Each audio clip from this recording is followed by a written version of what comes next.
Welcome back in for the first time in over 3 months to the Through the Whistle podcast. I'm your host again, as always, Ty Belcher. And on this week's episode, we're going to talk about something that's kind of different. We're going to talk about more so a story more than, just recapping highlights of what's been going on around the NBA, March Madness, NFL, and all other stuff. Even though I know I've missed a lot of big moments. I missed the Super Bowl show, missed the National Championship show, missed the a large portion of March Madness, but I kind of have a valid reason, not really so a valid reason. But I'm going to give you guys a quick little recap of what's been going on while the show has been on hiatus. So since the beginning of the semester, let's go back before that. Before the hiatus happened, we all know my beloved Michigan Wolverines secured their spot in the college football playoff.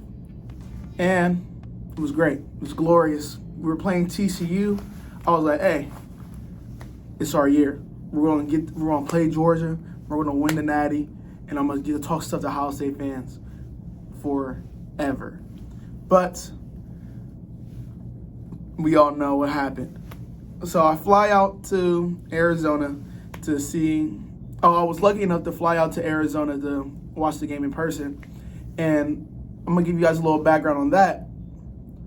I have been to Arizona, to Phoenix, Arizona specifically, two other times before I went to the Michigan game.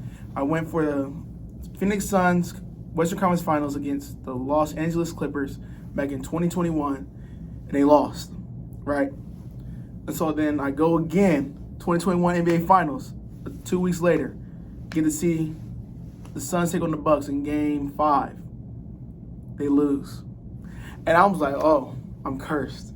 I believed I was cursed for a while. I was like, if I go to a game, my favorite team is going to lose. But then I go to a couple Michigan games, go to several Michigan games. Not going to say a couple, I went to several. And Michigan's undefeated in games I go to. I'm like, yeah, Michigan's going to win. I'm there. They're undefeated when I'm there. We beat Ohio State twice in games I've been there. We beat Washington in the first night game we've had in like 5 years. We beat Michigan State. We end the draw against them. We beat the crap out of Penn State. And we end the streak to Ohio State and Columbus. We're going to win. I'm there. We're going to win. I'm already in my head planning, okay, I'm going to get to L.A. I'm going to find a way. I'm going to work all these extra hours so I can get to L.A. and watch Michigan take on Georgia or Ohio State. We lose. We lose to TCU. We lose to Max Duggan. And I'm heartbroken. Heartbreak on the full moon. I'm in Phoenix, Arizona, crying my eyes out, It's a long drive back from Scottsdale to Phoenix, Arizona. Even though it's only like 15 minutes. But, it's okay. It's okay. Our Wolverines will be back next year. We're going to make it to the national championship. But also during that time span, after that, a little quick fast forward, we get into this new semester. I'm able to audition for a student-led news organization on campus called TV2 Kent Wired, TV2/Kent Wired/Sports Corner. And since then, I've been able to talk about sports, on air, get some actual film of myself, being able to speak on camera, being able to, interview people, such as what I was able to do with going to the MAC Championship Indoor Track and Field Championships, able to interview some people, able to, get a presence on camera, be able to feel more comfortable in front of a camera. Because anybody who has been on camera, on live television, even though it's on live internet, not live television, knows when those lights are on and at their brightest, boy oh boy, do words just jumble up when you're trying to speak. So this experience of being able to work with Sports Corner, being able to fill in for a couple of newscasts for the sports segments have been very monumental for me. The people I get to work with are sensational. A lot of great energy in there, a lot of great experience.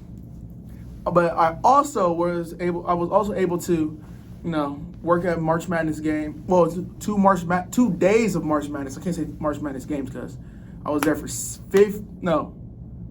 Yeah, I was there for 15 hours Friday, the first day of March Madness in Columbus, Ohio.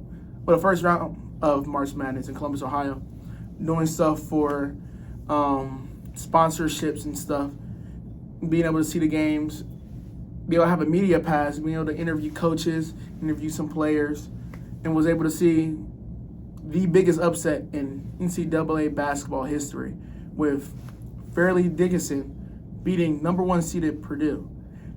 It was insane. That place was electric. Everybody was, people who were coming in early for the Marquette and Memphis game. Yeah, no, it was Memphis and Florida Atlantic. They were in there. They were loud. They were cheering for FDU. And FDU having a kid who's from Columbus only made it even more insane because rooting for the underdog, rooting for the hometown kid coming back home, is just, you can't write it any better than that. So that experience was great. I was also able to help direct doing graphic stuff for a Ohio State men's basketball game as well. So I've been a very busy man. I promise you, I haven't just been out here moseying along. But let's get into what we're going to talk about today. And with the NFL draft being a little bit over a month away, I think in a couple of days we'll be exactly 1 month away from the NFL draft. A lot of chances for kids to change their lives, change their families' lives, change their kids' lives if they, plan financially well. But to be specific, this is a very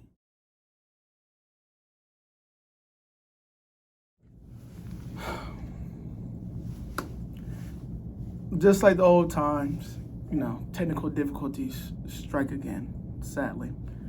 But like I was saying before, I was really interrupted by myself, I guess. A lot of things, this drafted class is very monumental because this is the first time that 3 of at least the top 4 quarterbacks in the draft class are all African American men. And it's just crazy how I wanted to talk about how far black quarterbacks have came in the NFL. Like how far they've come from way back in the 1960s when the NFL was in its infancy to now. And we're just going to go ahead and get right into it because we'll work our way up to C.J. Stroud, Hendon Hooker, Anthony Richardson, Bryce Young, all those guys in this year's draft class, and how certain guys paved the way for where the NFL is in today's day and age, and even how things such as being a backup quarterback has played a role into the furthering of the black quarterback in the NFL. So we're gonna go ahead and get right into it. Like I just said, we've seen a major shift in the last 10 years, let alone the last 60 years. All starting with the first black quarterback, who received major pushback, as we all know, in the 1960s, where we all know things weren't very favorable towards African Americans in general, especially African Americans in sports. And that being the first black quarterback being Marlon Bracco, who played for the Denver Broncos. Who is widely deemed as the first modern NFL black quarterback. As we all know, major pushback from anytime that there was a first African American doing anything back then. But to have a black man, be able to go and be, play in a position that's seen as the leader of a team, seen as an extension of the coach, the extension of, just the guy that everybody comes around and surrounds and looks to for guidance. I know back then that everything was more geared towards running the ball and how running backs were more pivotal back then, but it still was a great first step in getting us to where we are today.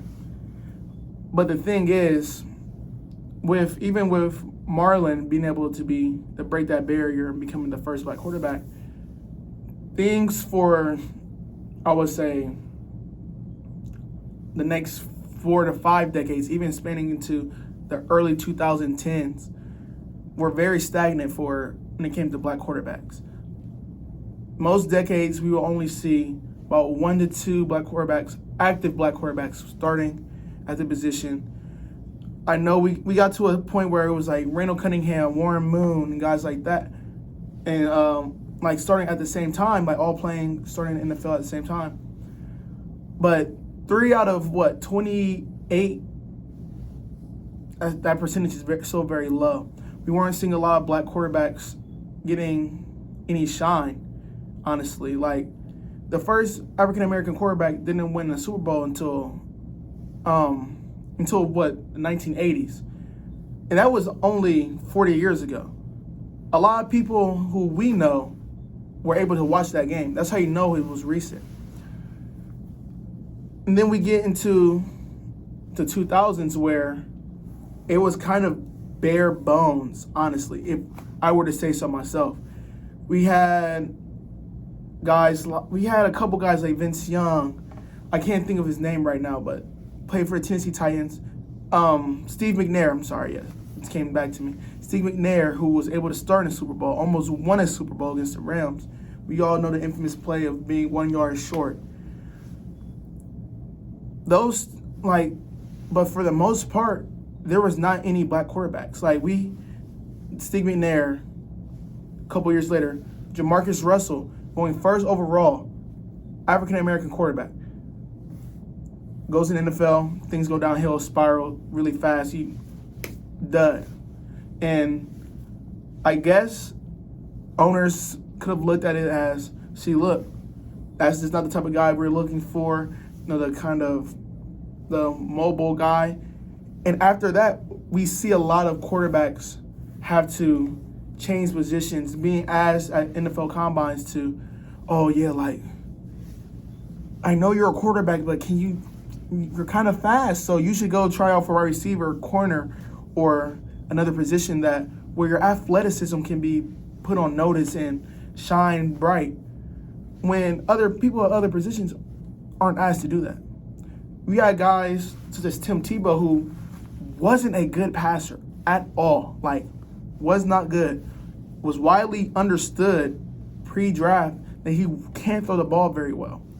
And not a single person asked him, hey, can you go play running back for us? Can you go play tight end for us? And it just shows the blatant double standard that there is in football. The sad notion that even we see, and this is not even a quarterback thing, it's a totem pole of things. There's no black owners. There's rarely any black GMs. There's barely any black coaches even today, even with the Rooney Rule being in existence. There's barely any black offensive coordinators. There's barely, and then we get to now, and a lot of things are starting to change, hopefully. Well, it's more so me projecting, but things are getting better. We have, I'm sorry, I'm kind of went on a tangent. I'm skipping ahead. Yeah, guys like Cam Newton come in. Cam, number 1 pick, changes the whole, the whole ideology around the black quarterback. Wins an MVP. Yes, he can run the ball. He's athletic. Great. We love that. But he can also throw the ball. Led a team to a Super Bowl, a team that had no business of being there. And then after that, we see a nice size movement of black quarterbacks being drafted. We see guys such as in the 2014-2015 draft start getting drafted in high regards. We have guys like Deshaun Watson, Patrick Mahomes. Then a couple years later, Lamar Jackson, even though he fell later in the first round, even though Lamar was still a victim of, go play running back, go play wide receiver. You're athletic, you're fast. You can't do this, you can't do that. But he's proven them all wrong. He won an MVP.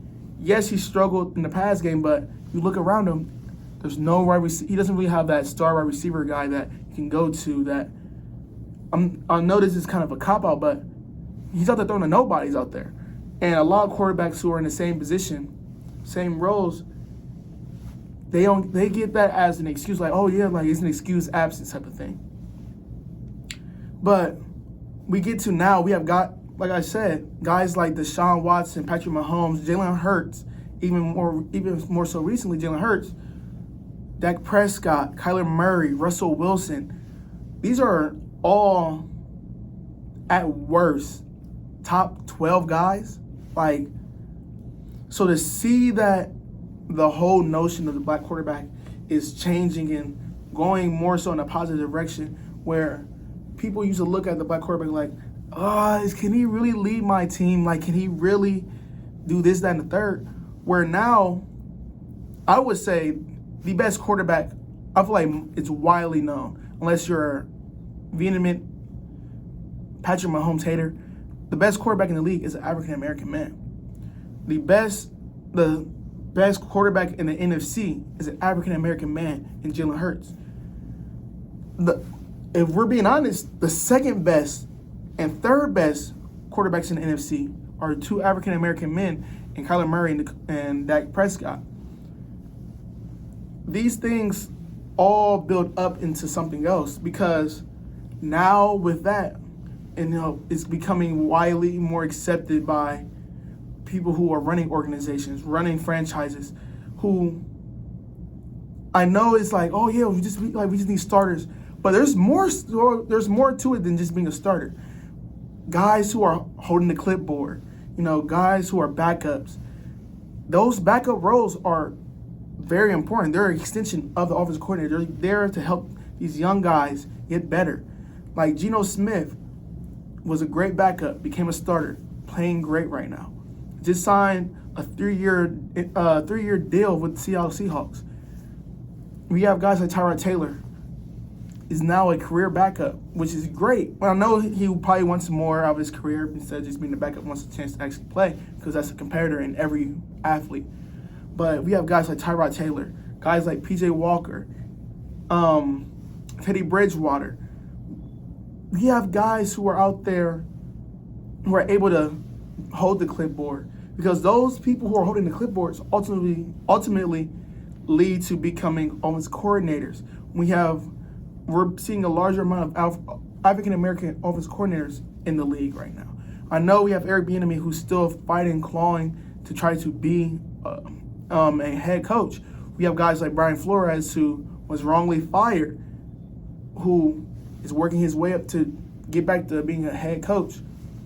But now we have guys, African-American men, who are head coaches. We have Mike Tomlin, who has been literally the foundation of black coaching for the last 10 plus years.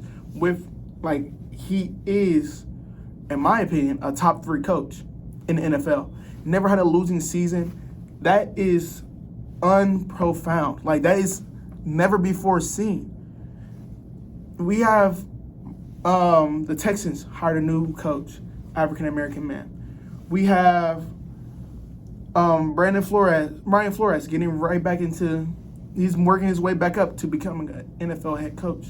We have Mike McDaniels down in Miami, half black, African-American coach.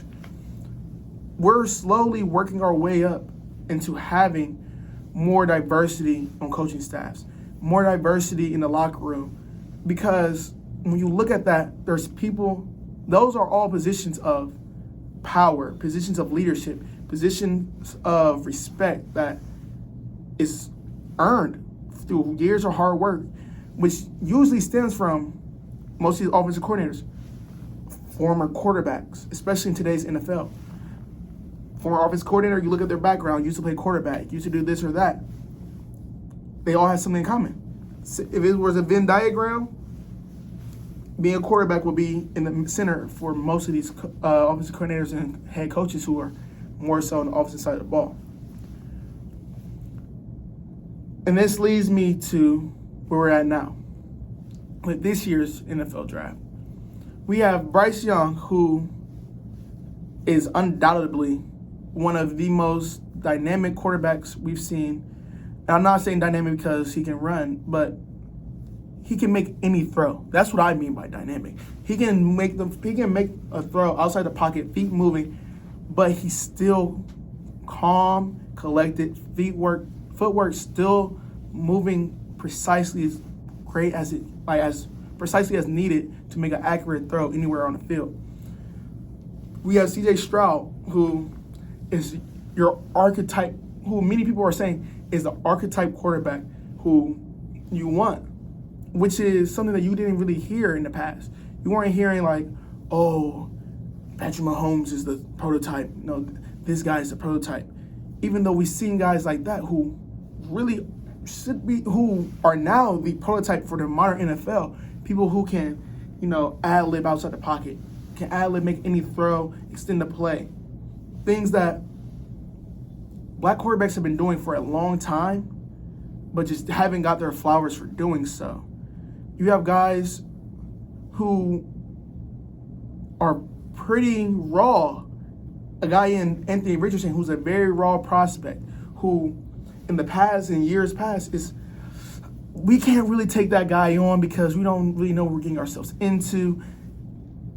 But then you have guys on the opposite side of that, of the culture, like Josh Allen, who was seen as a very raw prospect, who was seen as, you gotta get him some snaps, you gotta get him going, get him the right coaching staff, and he'll be okay, he'll flourish, which we've seen. So that's helped Anthony Richardson. Anthony Richardson, who had a great NFL combine and will end up having a great pro day in the coming days, is all just building up and culminating into this new era where I'm not saying that I believe that every quarterback in the NFL should be black. I'm not saying that. But to have representation, to be a young black man in today's, to be a child in today's society who likes playing football, and maybe the kid who's playing for a little league team who wants to play a quarterback, you get to turn on the TV on Sundays and Saturdays. You get to see somebody who looks like you. Representation matters in any shape or form. Representation matters. You're getting to see, look up, turn on the TV. Oh, mom, dad, he looks like me. I can be like him. I don't have to be, this fast guy. I don't have to be fast like Lamar. I don't have to be fast like Anthony Richardson. I don't have to have that arm like Anthony Richardson. I don't need to have the size of a C.J. Stroud and Anthony Richardson. I can be like a Bryce Young type of guy. I can be 5'10", which is kind of short, which is but Bryce Young will still be good. But I don't have to be. I fit the mold. I can fit into I can see myself in all these different types of people. Maybe I'm not the fastest. Patrick Mahomes, slow as dog crap. Like, he's slow as dirt. He always says, everybody always makes fun of him because he's not fast, but he's fast enough to get away from a defensive player, which is always funny to me, which always makes me laugh when he does his little fat man run, especially in the snow. But seeing the evolution of the black quarterback, seeing how we went from not being able to be drafted, being kind of ostracized in the NFL, to now having people who we can identify with. Like I said, Jalen Hurts, Patrick Mahomes, Lamar Jackson, Kyler Russell, who are getting these big contracts, who organizations are like, yeah, this is our guy. It does so much for kids who are coming up in the community in the football world who wants to be that. They see that they don't have to just be a wide receiver or a cornerback or a running back. That they can go and play quarterback. That they're smart enough to play quarterback. They're able to see somebody and look to somebody who looks like them and be like, yeah, that can be me. That can be me. Which I feel like is very huge in today's society, especially seeing that all the decades we went where there's only about 1 to 3 quarterbacks who are black. Me growing up, I didn't start watching football until I was about 6 or 7. Well, I don't really remember much of football before I was 6. Only guy I see is Vince Young. And every time I turn on the TV, it's Vince Young being, criticized. Jamarcus Russell being criticized.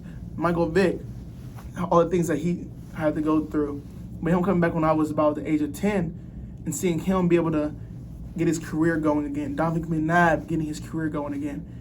seeing things like that is inspirational to many people, and especially with this upcoming draft, we have I would say, four great examples of black men who have shown that we are worthy to sit at the table. We are worthy to be top draft picks.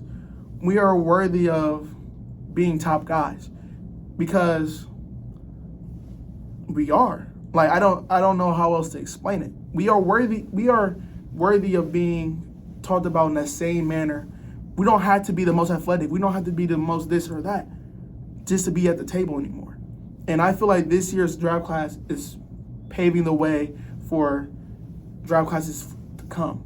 I know next year probably won't have that same representation and that's okay, because I'm not asking for us to be for that double standard to just put us in the top 5 because they're black quarterbacks. Like, no, it's draft positions are earned, not given. And I feel like now that there's more so a commonality of it, that this will go on to be a foundation that we look back on in about 10, 15 years where, hey, like quarterbacks got it too. Like, they can do it too. And that's all I have to say on this topic. We'll be back after the little break, talk a little bit about the NBA, and make sure you stay tuned in through the whistle. Ty Belcher, Don't Turn, that YouTube episode. Welcome back through the whistle, long hiatus. I would say the episode number, but I kind of feel like it's kind of a restart, rebrand. Not rebrand because, I love the original logo. Shout out to Rachel for making that for me. I want to talk about now the NBA. Things, like I said earlier, to start the show off, things have changed. Things have changed. I was wrong, but it's not my fault that I was wrong. I said the Brooklyn Nets, they're going to make the Eastern Conference Finals. And they're not, because Kyrie and Kevin Durant have been traded, as we all know. And I said, but where I was right was when I said the Bucks will make the NBA championship, which I still feel very strongly about. If you follow me on socials, such as Instagram, you see that I made a prediction of Suns versus Bucks in the NBA Finals if the Suns are healthy. Ever since I said that, the Suns have not been healthy. KD twisted his ankle, I think, like the next day, which, what the heck? I said the Nuggets would be number 1 seed in the West. And guess what? They're number 1 seed in the West. I said Luka would be the MVP. I was wrong. I'll be 100% honest. I was wrong. I'll be transparent. You guys deserve that. But there's a lot of things going on in the NBA because parity is the parity margin is there now for the first time in what feels like decades. And with that, the parity is really not there because I feel like there's still a big gap between the Bucks and the East side with the Bucks and everybody else. I think the Bucks still the best trio in basketball: Middleton, Holiday, and Giannis. I do think that there's some teams that can be very, very, very competitive against them. I think the Cleveland Cavaliers are one of those teams. I think the Cavs if the Cavs can be healthy, if Jared Allen can come back and be able to play, I just can't get this mic to be in a nice spot. Jared Allen comes back. I think they match up very well with essentially anybody in the NBA, aside from the Sixers, because the Sixers have beat the Cavs 7 in the last 9 times. But aside from the Sixers, I think the Cavs can beat mostly anybody in the NBA. Well, mostly anybody in the East. And as of right now, the Cavs are looking at playing the New York Knicks, where I see Julius Randle. He's going to have a couple good games, but I don't think that he'll be able to put them over the top. It'll be very reminiscent of the Hawks series a couple years ago. I also do not believe that I don't think that the Sixers and Celtics series will be I don't know. The Sixers and Bucks series will be very interesting to see because we all know what happens in the playoffs. We start getting tour dates from James Harden, and Embiid starts having to shoulder way too much. So I think that guys like Tyrese Maxey is going to have to take a big step. Tobias Harris is going to have to show up to help Embiid. Embiid's going to give you that 30 points regardless. Everybody else is going to have to show up and help, you know? I think the Celtics are kind of in a downward spiral at the moment. And hopefully they can get it back right because who doesn't want to see good basketball in April? You know, you get the caveat of March Madness championship ending and segueing into the NBA playoffs, which is beautiful. Chef's kiss. Especially with, I want to say, less than 10 games left. Things are neck and neck out there in the East. You got teams who aren't really that good. Like, it's very top-heavy in the East. I'll just put it like that. In the West, parity is just one-game margin across everything. Play-in, I do think the Lakers are... This is going to sound very weird. It's going to be a very strong caveat. I think if the Lakers are to win the championship, it will be... I don't know. I'm putting this the wrong way. I believe that if the Lakers are healthy and if the Suns can get back healthy, I think the Lakers will be the team to beat in the West. LeBron, healthy, coming back off injury. Even at 70%, LeBron's better than 98% of the league. Simply put, if AD can stay healthy, if D'Angelo Russell can just do his part, you know, if Vanderbilt can keep playing defense, playing solid out there, if Austin Reeves can still knock down threes, the Lakers will be the team to beat. As well as, but if was a fifth, we all be drunk. So if the Suns are healthy, Suns team to beat. I think the Suns and I think the Lakers match up the best with the Suns though. You have LeBron who can kind of counteract Kevin Durant. You have Anthony Davis who can matches up very well against DeAndre Ayton. And then you have Vanderbilt who can make it hard for Devin Booker to score, which will be very important down the stretch. So I'm going to go ahead and make this quick and easy. For anybody who didn't see my Instagram story. Sorry, just can't get this to stay right here. I still believe the Suns and the Bucks will be in the NBA Finals against each other, playing against each other. I think that if the Suns are healthy, they will beat the Milwaukee Bucks.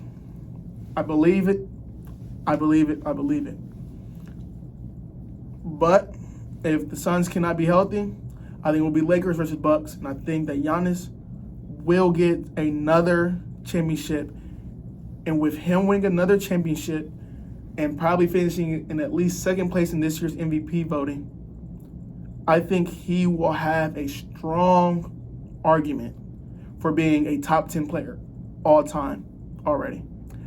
And I'm going to just go ahead and leave it off there. I'm going to let y'all fester with that little caveat of me thinking that Giannis will become a top 10 player with just this year's NBA Finals champion, another NBA Finals MVP.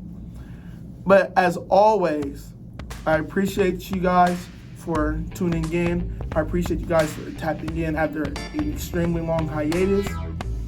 With that being said, Ty Belcher, and this is Through the Whistle. Have a great rest of your week, a good weekend. Hopefully, I'm back recording on at least a weekly basis. But all in all, make sure you guys keep playing through the whistle.